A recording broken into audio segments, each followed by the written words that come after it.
So, just for clarification, once and for all, for myself, as a result of George A. Romero's unbelievable Dawn of the Dead in '78, who collaborated with one Dario Argento, who then had marketing rights and release rights in Europe, it opens up the gateway to what we would now call Zombie 2, because Dawn of the Dead was marketed as Zombie.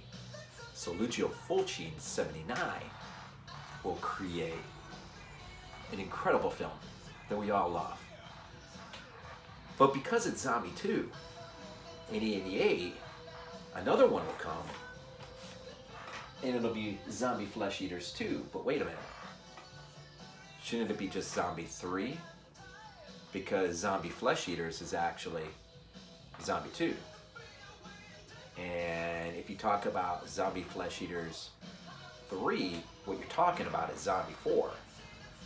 Confused? BodyBags, where horror lies. Hey guys, Rob from Georgia here with you, and I'm your Wednesday reviewer for BodyBags, and it is always a pleasure and a privilege to be here doing this. Of course, this is fun. So, this week, changing things up a little bit.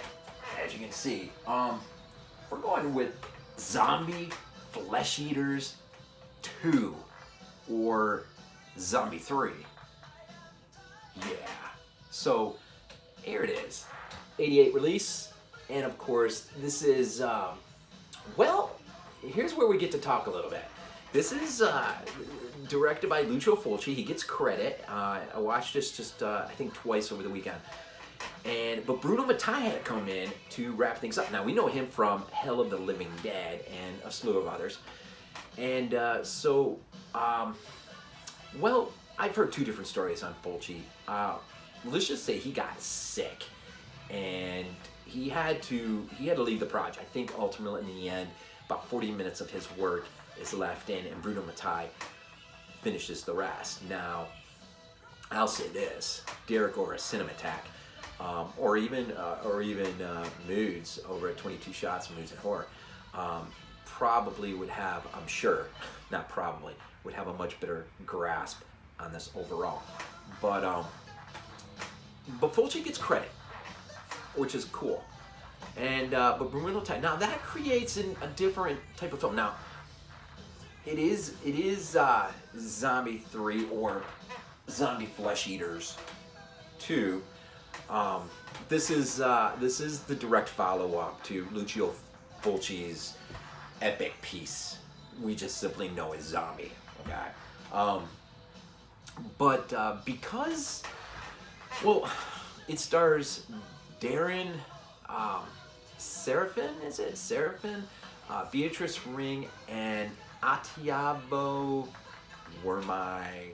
Dell'acqua? Is that right? Dell'acqua?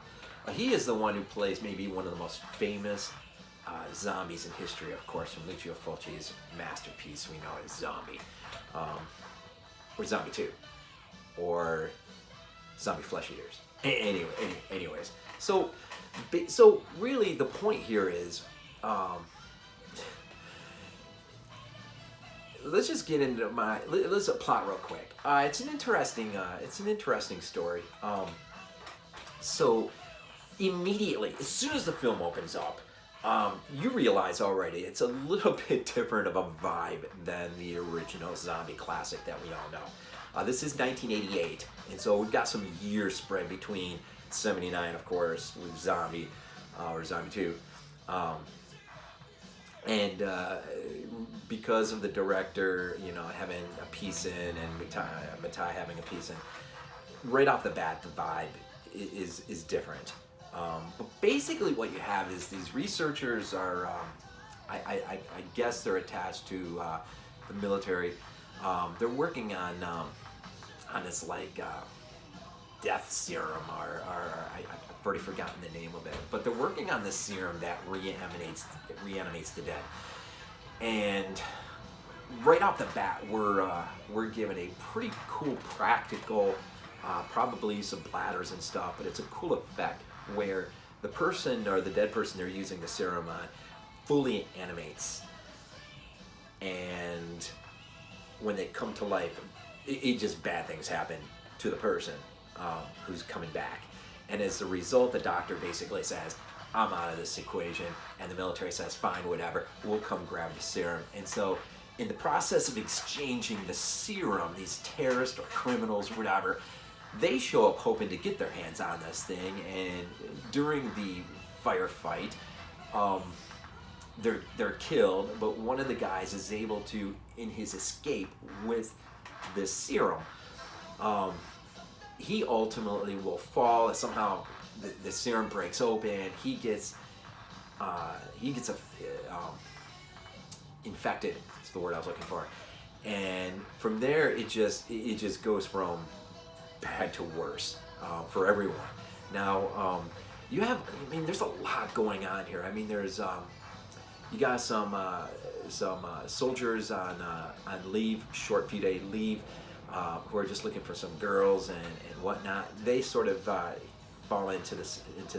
You get a couple out there driving along that will ultimately become part of the story. You've got the military that is launching this crusade to basically wipe everything out, right? So that their own butts are cleared.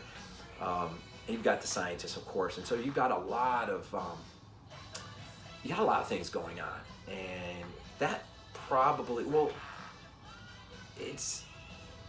I'm not actually going to say it acts as a negative, because I think it's more of a positive, actually, because it allows the film to move really quick. I mean, this movie, as it begins, it's over, and it really doesn't have a dull moment. There's just so much going on in this thing. In the music, Minetti, I think I'm getting it right, Stefano Minetti.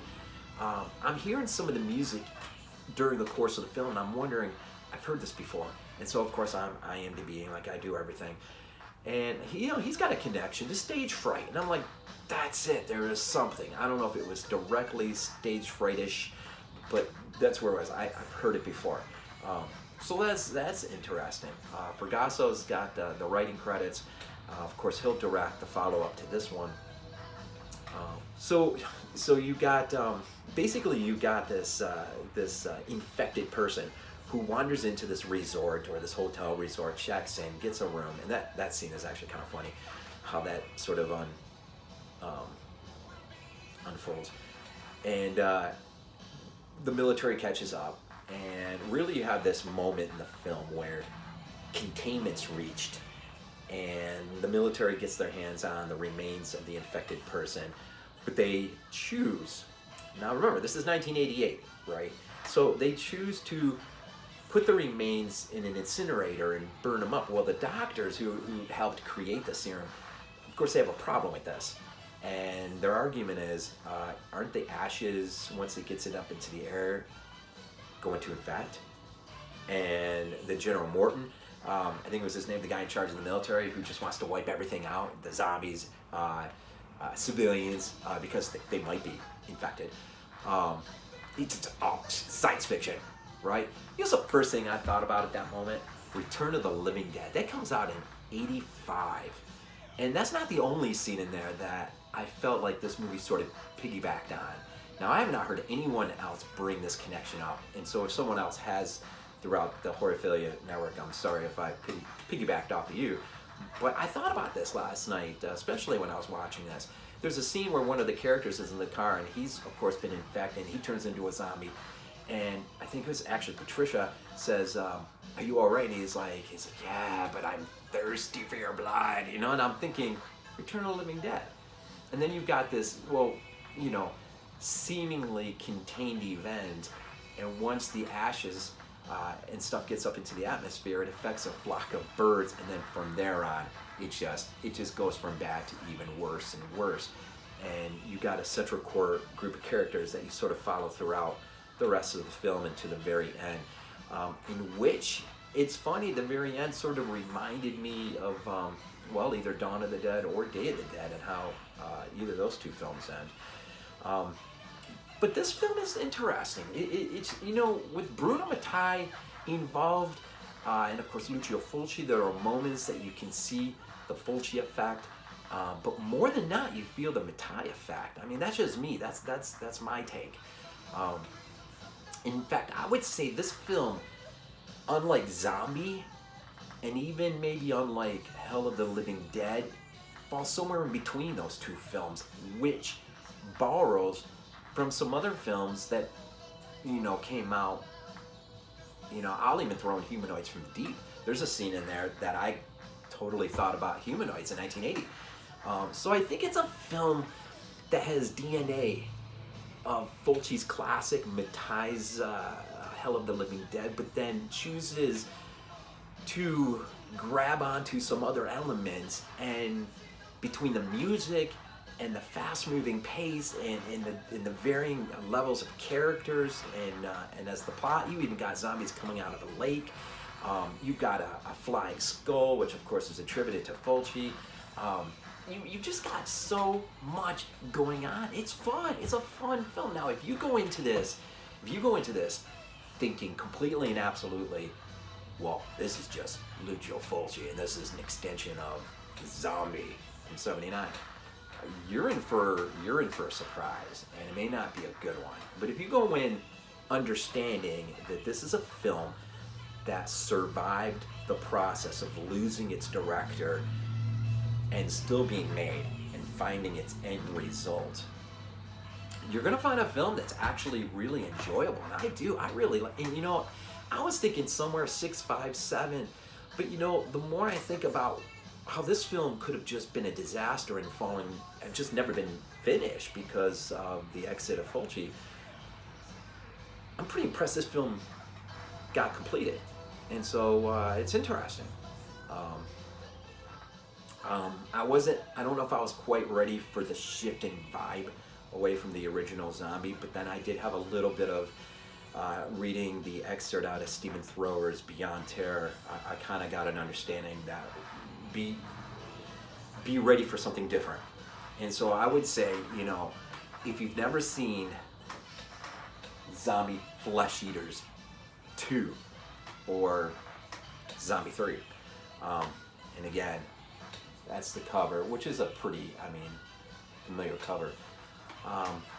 Watch it, but watch it with the understanding that this is sort of an in-between of Mattei and Fulci, and what you get out of it is something fun. And the practical effects, it's not as gory or quite as bold is Fulci's first entry. But the opening sequence, and there's a few sequences throughout that are they're good. In fact, there's some moments that get really atmospheric and even scary at some points. But it's its own film. Now I have not seen the follow-up to this. Fergasso had directed, but that's next. I'm going to check that out. And so anyways, I don't know, it's VHS82 apostrophe. I'm your Wednesday reviewer, and we decided to try to tackle some Zombie Flesh Eaters 2. I just don't want to mess up the names. But again, Lucio Fulci, this is 1988, Bruno Mattei effort.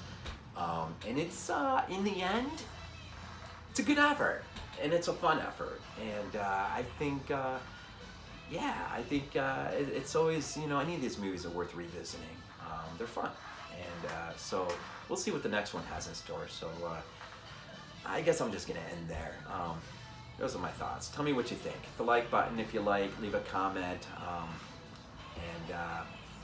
So again, VHS82 apostrophe. And just thanks for joining us here at BodyBags this Wednesday evening. And I will always end off, of course, with Go Bill.